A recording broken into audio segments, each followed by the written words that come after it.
আমি জেমিনিকে বললাম দেশপ্রেম নিয়ে একটি গান লিখে দাও। তারপর আপনারাই শুনুন।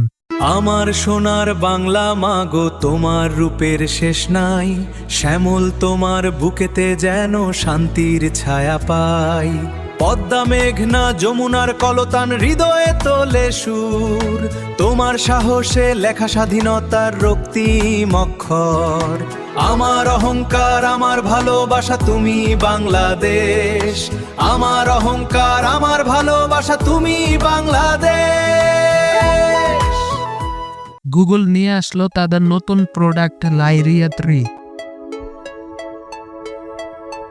লাইরিয়া 3 দিয়ে আপনারা ব্যাকগ্রাউন্ড মিউজিক, সাউন্ড ইফেক্ট, গজল, পপ মিউজিক, ডিজে মিউজিক সকল ধরনের মিউজিক তৈরি করতে পারবেন মাত্র এক ক্লিকে। প্রথমে আপনারা চলে আসবেন গুগল ক্রোমে। গুগল ক্রোমে আসার পরে আপনারা চলে যাবেন gemini.com এ। আসার পরে এখানে দেখতে পাচ্ছেন একটা টু লাইন রয়েছে, এখানে ক্লিক করে ক্রিয়েট মিউজিক এখানে আপনারা ক্লিক করে দিবেন। ক্লিক করে দেওয়ার পরে এবার আপনারা সিম্পল একটা ওয়ার্ড লেখার মাধ্যমেও এখান থেকে অসাধারণ মিউজিক জেনারেট করতে পারবেন আপনারা। এবং করার পরে এখানে উপরে অনেকগুলো অপশন দেখতে পাচ্ছেন, বিভিন্ন গানের স্টাইলে আপনারা ওই মিউজিকটাকে শুনতে পারবেন, অথবা সে নিজেও আপনাদেরকে একটা জেনারেট করে দিবে, সেটা থাকবে ভিডিও আকারে। আপনারা ভিডিও আকারেও ডাউনলোড করতে পারেন অথবা MP3 ফরম্যাটেও ডাউনলোড করতে পারেন। এই যে দেখতে পাচ্ছেন এটা হলো বাংলাদেশের জাতীয় সঙ্গীত। এই জাতীয় সঙ্গীত আমি জেমিনাই দিয়ে বানিয়ে দেখাবো আপনাদেরকে। তো সেজন্য আমি এই পুরো জাতীয় সঙ্গীতটাকে কপি করে নিলাম। কপি করে নেওয়ার পরে জেমিনাইয়ের মধ্যে এসে পেস্ট করে দিলাম, অ্যারো বাটনে চাপ দিয়ে দিলাম। তারপর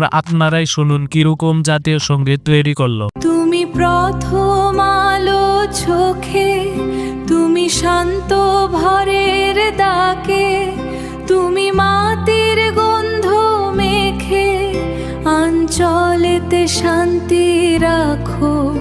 মাগো তুমি সবই আমার, তুমি প্রাণেরই প্রাণ, তুমি প্রাণেরই প্রাণ।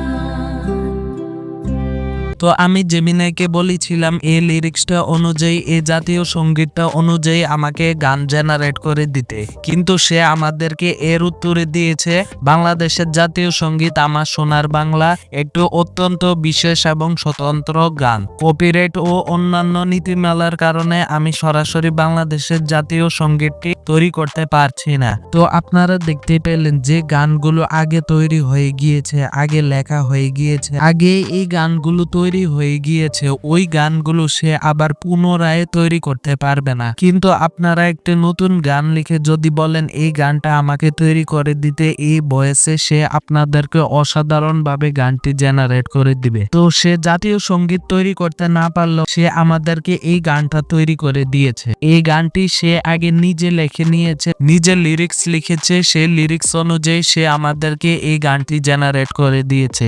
এই গানটির ভয়েস আপনারা শুনতেই পেলেন কিরকম রিয়েলিস্টিক লাগছিল, মনে হচ্ছিল একজন রিয়েল মানুষ এই গানটি গাইছে, এরকম লাগছিল। আপনারাও এরকম নিজে লিখে অথবা ChatGPT, জেমিনাই অথবা ক্লোড দিয়ে লিরিক্স লিখে আপনারা এরকম অসাধারণ গান জেনারেট করতে পারবেন। এবার আমি আপনাদেরকে দেখাবো একটা গজল জেনারেট করতে হয় কিভাবে। তো গজল জেনারেট করার জন্য আমি এক সিম্পল সেন্টেন্সে লিখে দিলাম বাংলা একটা গজল জেনারেট করে দাও, তারপর সেন্ড করে দিলাম। তারপর আপনারাই শুনুন গজলটি কিরকম হলো। হে আল্লাহ তুমি রহিম, তুমি আমাদের রব্বে করিম। নবী মুহাম্মদ তোমার রসুল, হে দয়াল করো আমায় কবুল।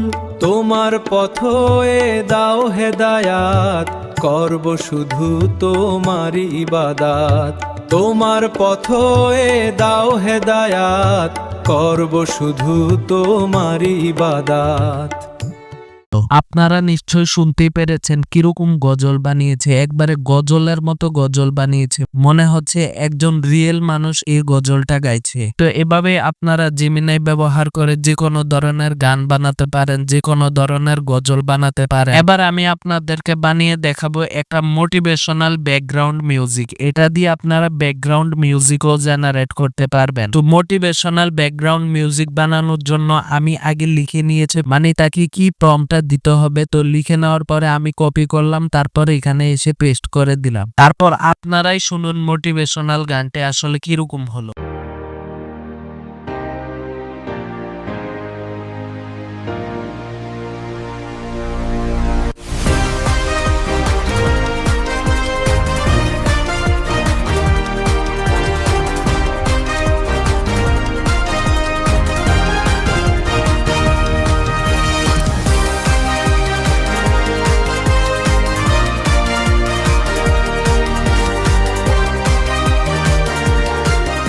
তো আপনারা শুনতে পেলেন সে মিউজিক বানায় কিভাবে, সে গজল বানায় কিভাবে, সে ব্যাকগ্রাউন্ড মিউজিক বানায় কিভাবে। এভাবে আপনারা যে কোনো ভাষায় ব্যাকগ্রাউন্ড মিউজিক, গজল, বাংলা মিউজিক, যত ধরনের মিউজিক রয়েছে সেগুলো জেনারেট করতে পারবেন। তো গাইস, ভিডিওটি কেমন লাগলো অবশ্যই কমেন্টে জানাবেন। চ্যানেলে নতুন হয়ে থাকলে অবশ্যই সাবস্ক্রাইব করে দিবেন। টেলিগ্রাম চ্যানেলে অবশ্যই জয়েন হয়ে থাকবেন, সেখানে আমি সকল আপডেট শেয়ার করি। তো আজকে এতটুকুই, কখনো হয়তো দেখা হবে। Bye bye.